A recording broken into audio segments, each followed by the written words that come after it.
Let me give you a quick breakdown of what this is and what this is all about. My name's Devin, and I'm a musician, been a musician for about 20 years. Over the course of 20 years, you learn a lot about music. I've learned a lot about production. I started home recording a few years ago and have learned the ins and outs of the basic principles on home recording. These days, more musicians have the ability to get into home recording for a very small cost. Barrier to entry of getting started in home recording is $200 or $300 now. A lot more musicians are able to put music out and put it on the internet for people to listen to. Musicians want to be heard. That's the one thing that we all have in common, no matter what genre, what instrument you play, what your songwriting style is, any of that sort of stuff. The one thing that we all have in common as musicians is we want people to hear the things that we have worked so hard on. I know personally, my story is very similar to a lot of independent musicians out there in that you pour your heart and soul into the music that you write and record, and it's really tough sometimes when you don't get much support from the hard work.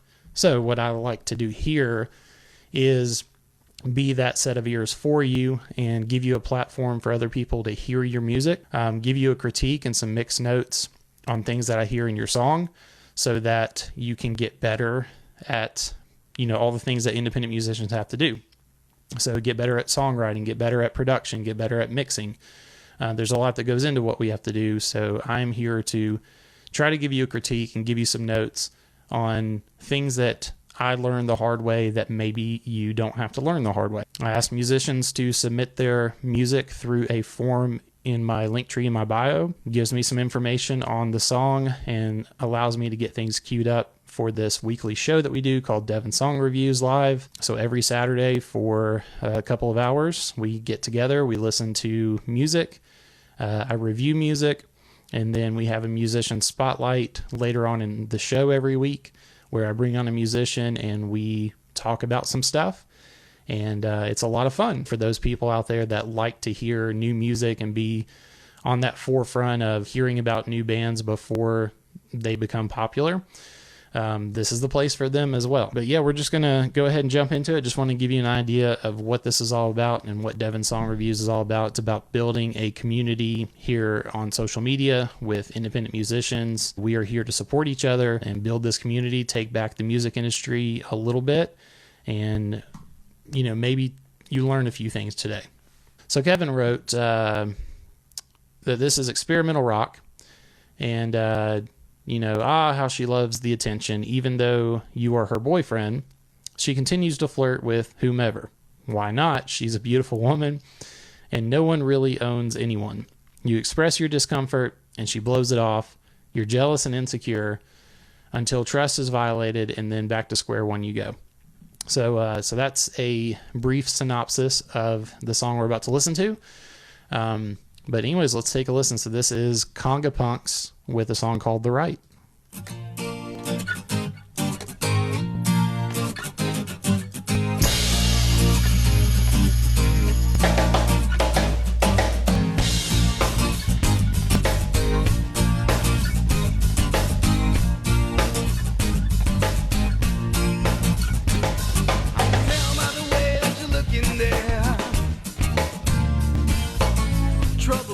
Just a stairway. Like a fool, I fell for your game. Don't you know, mama, now I'm not the same. Hey, California, I tried to warn ya. Hey, California, there's nobody owns you, but all I wanna know is would that stop fall in your head?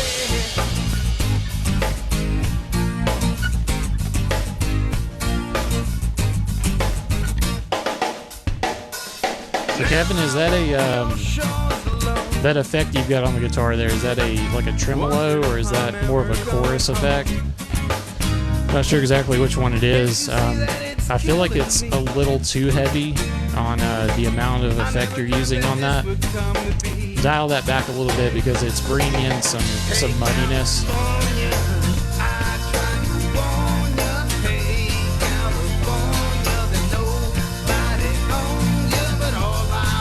Chorus on an acoustic, okay. Who put that stuff all in your head? Yeah, I think it could just be dialed back some. Mama, you ain't got the right Really liking the movement of the song. It definitely kind of has a Mama, you ain't got it right. kind of has that vacation vibe to it. Making me put up this fight. Walking down the street, checking out everyone that you meet. I like your voice. If that's you singing, I'm guessing. You know that you're with me.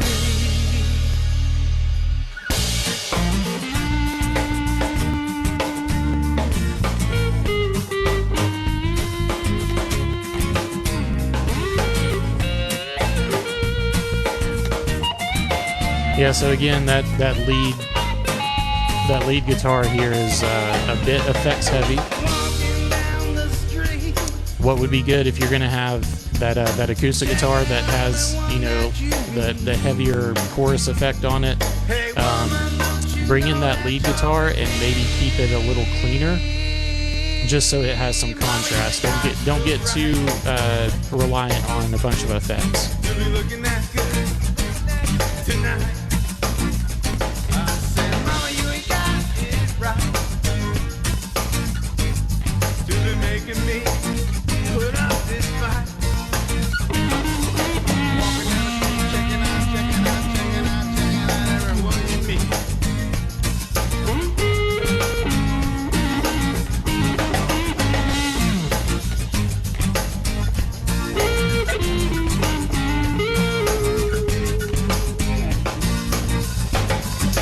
Walking down the street, checking out I've kind of attached to the bass line throughout this song, and I really do like the bass line. It sounds really good.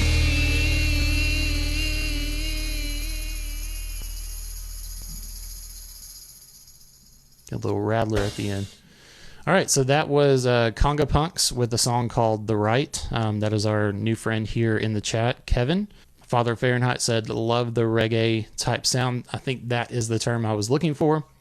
I said vacation vibes because that is what I think of, I guess, when I think of reggae and that sort of music. Absolutely had a really cool feel to it. Really enjoyed listening to the song. Had me moving a bit. Just a cool song overall. Like I mentioned throughout the song, I think you went too effects heavy on some of the instruments. Should have just been dialed back. You don't need to go too heavy with effects. I think simplifying the amount of effects you're using on that song would just highlight the instruments even more than what was coming through.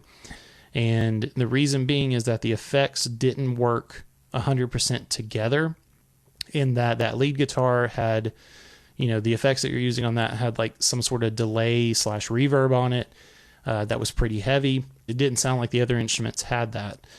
So when you have delay or reverb on one instrument and not on the other instruments, it doesn't sound like those instruments are playing together. Make your music sound like it's in the same room, whether that is a big room or an outdoor stage, you know, whatever the case is, make it sound like the instruments are in the same place. The use of effects there just kind of threw that off some. But yeah, definitely like the song. Was digging the groove of the drums.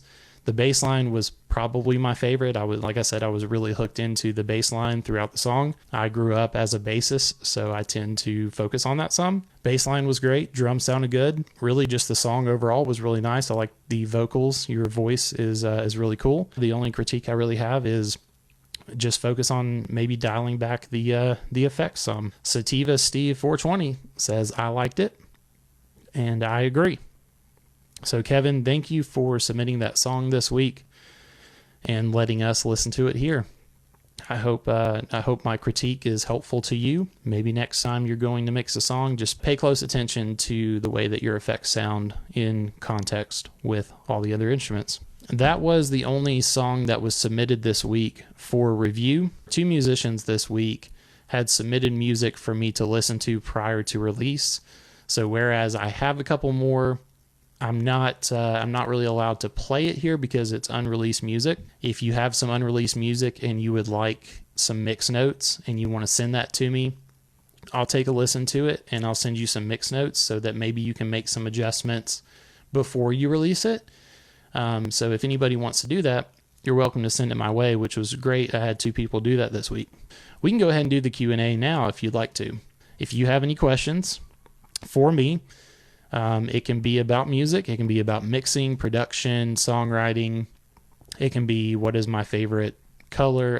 It doesn't matter. If you have any questions for me, you can drop them in the comments and I will spend a few minutes answering questions. So Nathan Hovick says, favorite amplifier. So my favorite amplifier is my Marshall, which is right over here.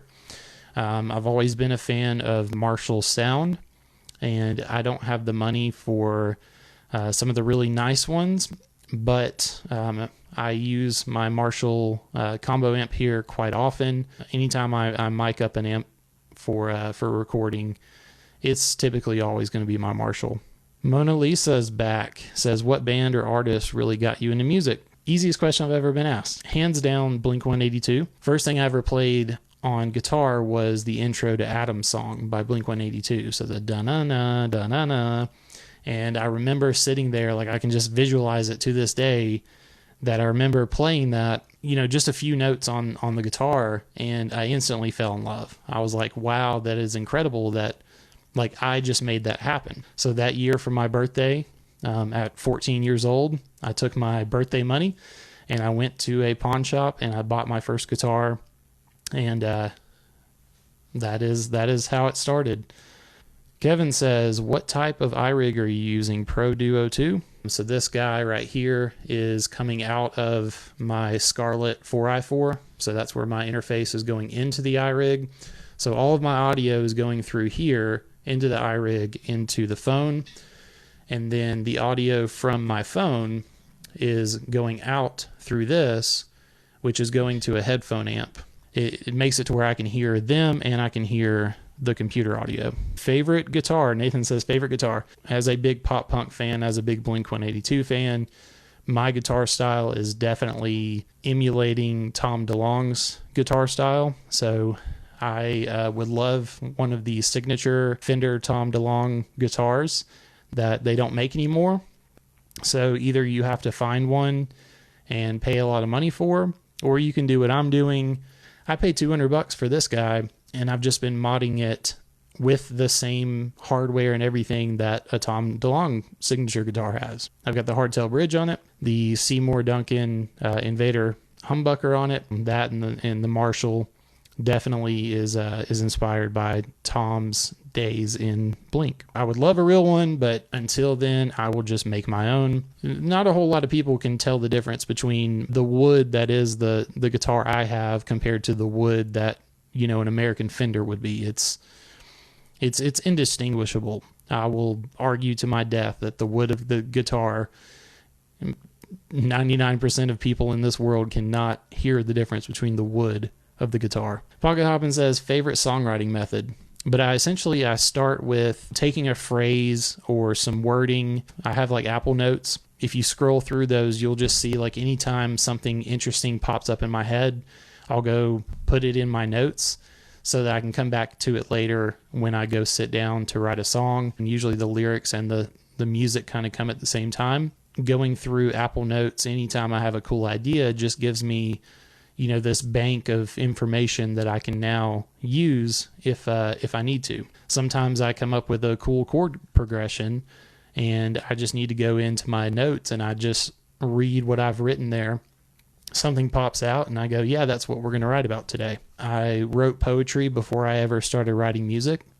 So a lot of my song lyrics tend to be in some poetic format. I very much fixate on making sure that the lyrics can read as a poem would, and I just kind of put that into a song. Thus, my artist moniker of part-time poet, that is exactly where the poet part comes from. So Sid, oh God, hide your toys, Sid's in the house. Sid says, would you be able to play Opium of the People by Slipknot? No.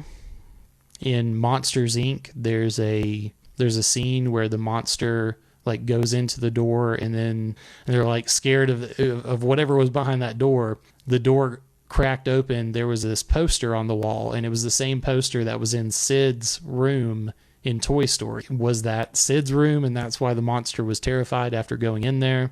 Sid's a nightmare. Not you, Sid, if you're still here. I'm glad you're here and you're not torturing toys. Do you review cover songs? So here's the thing. So when I do reviews, there's three things that I look at the most. And I look at the songwriting. So I'm listening to lyrics and how the song has been composed. I listen to instrumentation. So the way that the instruments are recorded, the way that they sound together, and then also the mix of the song. The issue with cover songs is I can't really do any reviews as far as how the song was written because you didn't write it. Instrumentation, I can a little bit, but unless you get completely different from the original, it's hard to really give notes on instrumentation for a cover song. But as far as the mix goes, that's where I can focus the most on. So I can review cover songs. I prefer to review originals, but I don't mind reviewing cover songs. Pocket Hoppin' asks, what is your favorite current artist? In the process of doing Devin song reviews, I found a lot of bands and a lot of musicians that I really, really enjoy. So it's near impossible to pick a single one. If I was going to pick a song from all the ones that I've heard recently, I just cannot seem to get enough of Sincere Engineers, Trust Me. As far as artists, it's really hard to pick one. It was their first show to play. They did this online show hosted by the Elder Emo Hours, and they absolutely knocked it out of the park. So let's go with that. Full-Time Fraud, you get the gold medal of being my favorite artist right now. It may change tomorrow. I don't know, but I'll give Full-Time Fraud the gold medal for being my favorite current artist at the moment. All right, Nathan asked, how long have you been playing music? I've been playing music for 20 years. Actually, 21 years now. So my birthday was Tuesday, and I bought my first guitar with my birthday money when I was 14. So I just turned 35 Tuesday. So officially 21 years. I graduated 2004. So that means that it's been 18 years since I graduated high school, which is like a full adult human since kids that were born after I graduated are now graduating high school. And that's terrifying. That's terrifying. I don't even want to, are we done? Can I just shut this down now? Thanks for bringing that up. Let me give you the introduction for the musician spotlight, Julian Gamez, who has become a really good friend of mine. Julian sort of came onto the scene by doing a Taylor Swift cover. The song went viral because of this stupid little app. All the people that I've met, Julian is one of those that I'm really, really glad, really grateful to know because of hanging out on a children's dancing app. Julian is he lives in Miami, and he's in a band called The Nameless. For those of you that don't know who Julian is, or maybe you just need a refresher, I'm going to play the Love Story cover that he did to give you an idea of who I will be talking to here in just a minute. So this is Julian Gamez with Love Story.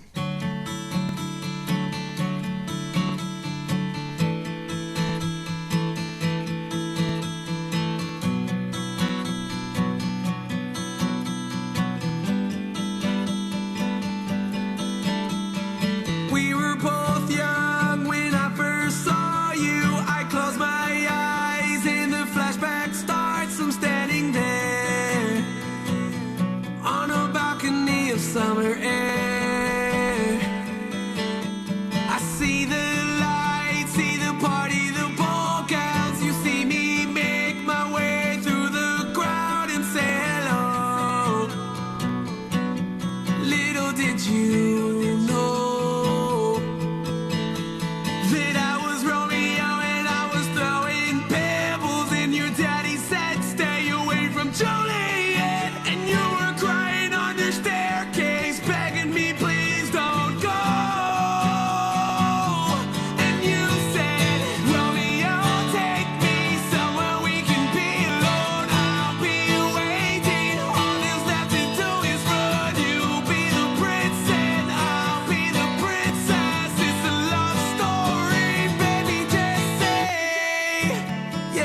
There's Julian.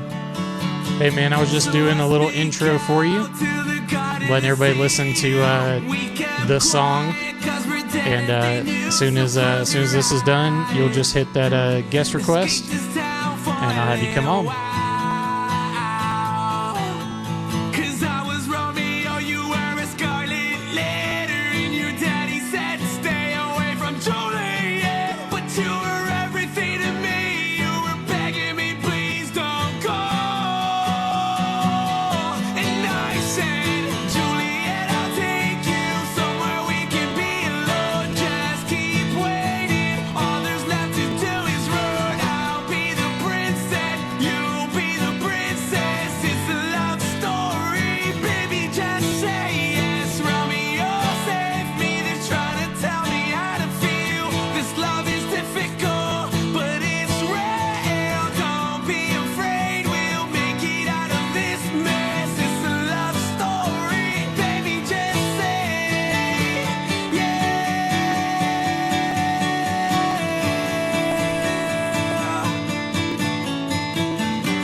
This song is nice.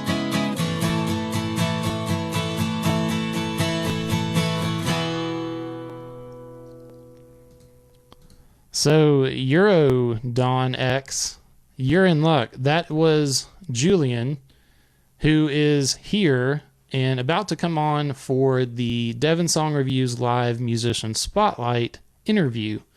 So, Julian, hit that. Oh, he already did it. There's a couple people who don't know who you are.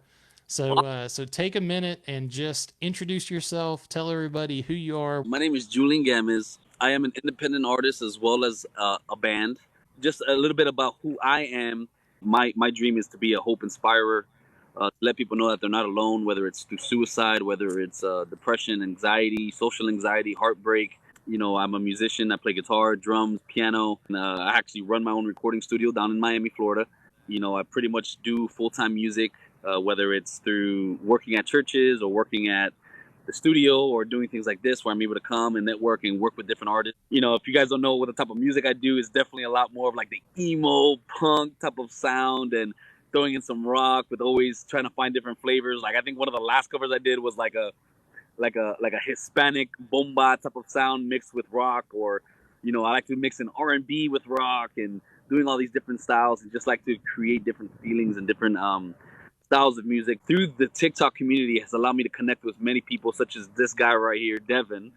Being able to connect with a man like this, man, not only is this guy super talented in what he's doing, but once again, to know that there are other artists and people out there, musicians that have the same heart that I have for people, is very inspiring to me, because it just shows me that, like, man, I'm not doing this mission alone, and that there's so many other people out there that are so focused on making sure that people are growing and connecting with the right people. So, man, shout out to Devin, man. Shout out to Devin. And I love to connect with people that do music for the hearts, not for the charts. You know, I like to make sure that the people that I'm connected with are doing music to make an impact in the world, man, and for the right reasons, because there are people that do impact on the world for the wrong ones. You know, so I played a few of your songs to start the show, because you're not just the love story guy. I know that you and I, we've talked about that some, but that is how you got in front of me. That's how we became friends. That's probably what made you realize that TikTok has some value to it. So, so a lot of people that do know you, they know you because of the Love Story cover. But it is what it is, right? What was the experience like having a song like that go viral on social media, and what have you kind of taken away from that whole thing? I used to think of this as a joke. I refuse to ever be one of those people that do content on this app. During the beginning of me actually doing a lot of these covers, I was actually going through a lot. My dad had passed last July, and literally, I just started doing covers as a way to release a lot of frustrations. And we had a song that had kind of like the same chord progression as Love Story. I was like, bro, what would be really cool? And I was like, I'm not sure if it's been done yet, but I was like, you know what, let's make a Love Story cover. And I mean, it's not like I'm gonna switch the whole entire song around, but just switching some words around where it's just like it comes from the perspective of Romeo's side. You know what I'm saying? The fact that I have such a raspy sound, and it's honestly was a huge insecurity at the time that ended up birthing into something that I realized hey, instead of running away from that insecurity, embrace it. I would say that Love Story was definitely one of those things that definitely inspired that to learn how to say, hey, this is your sound, grab it, take it, and run with it. By the way, I apologize if it does get a little noisy. Tell them they got to keep it down. Shut up, You're doing an important interview right now, dang it. Yo, I'm on an interview with Devin Song Reviews, okay? Y'all got to keep it down. Yeah, do you know what this is? Do you know who I'm talking to right now? I did the cover, man. I released it. And honestly, it was one of those covers where I did it and I was like, okay, cool. What am I going to do next, Dude, I just remember waking up one morning and my phone just going bing, bing, bing, bing, bing, bing. I was half asleep, so I just grabbed my phone, I muted it, put it right back down. Going to sleep one night and seeing I think I had over 30 views or 45 views to waking up, and there was over 200,000 views, crap load of comments. I'm like, holy smokes. Wow.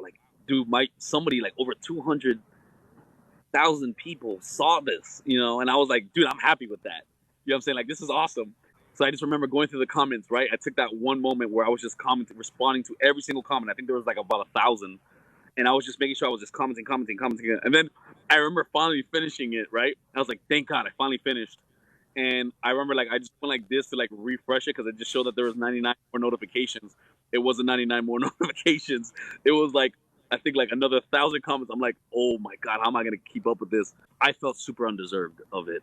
Not because I didn't see myself as an artist that deserved it. It was just more of there's so much more talented people out there. There's so many more people that out there that have such an amazing sound. People like Low Spirit, you know what I'm saying? Or people like Josh, you know what I'm saying?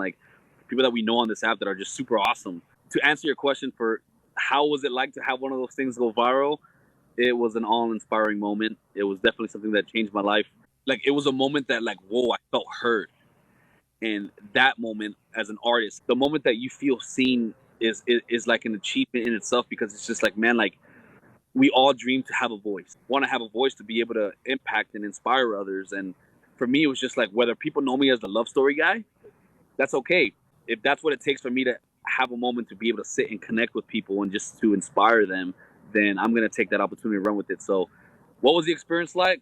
It was awesome. My most viewed video was me and J-Rod and a couple of other guys doing the Fall Out Boy cover, a little duet. Viral is all relative, but it got over 100,000 views in 2 days.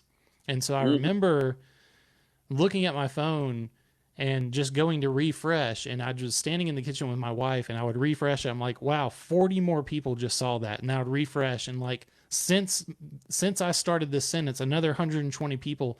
And that's what you're talking about. It's just so cool to be seen. These numbers people obsess over, but wrap your mind around that during a refresh, having 40 people see your stuff again, that's a lot of people, the Love Story thing is what kind of got us together, and that's really cool. But what's your story behind being a musician? Growing up, my father was actually an old school booty bass DJ back in the day.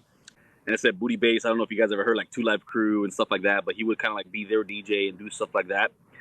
And my mom was a very heavy metal gothic person.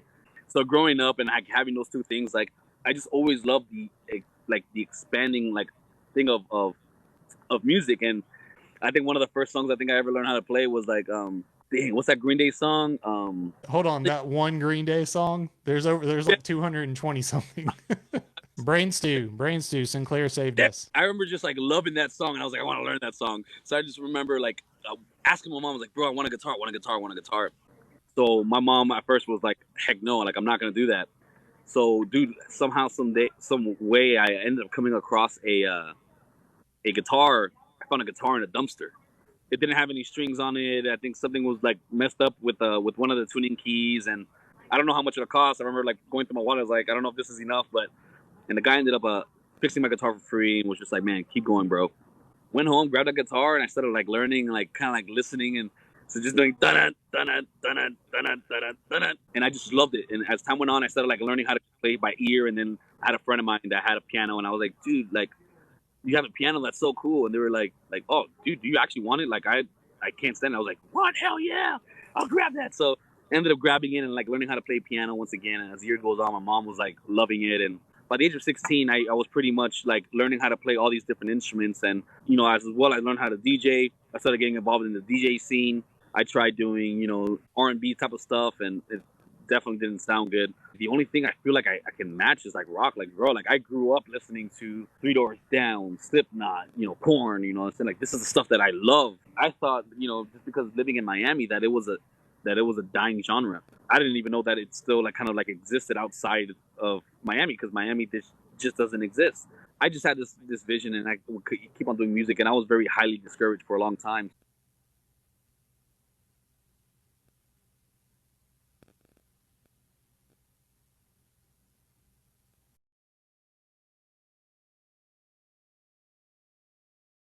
You know, if you guys don't know what the type of music I do, it's definitely a lot more of like dun dun dun dun dun dun dun.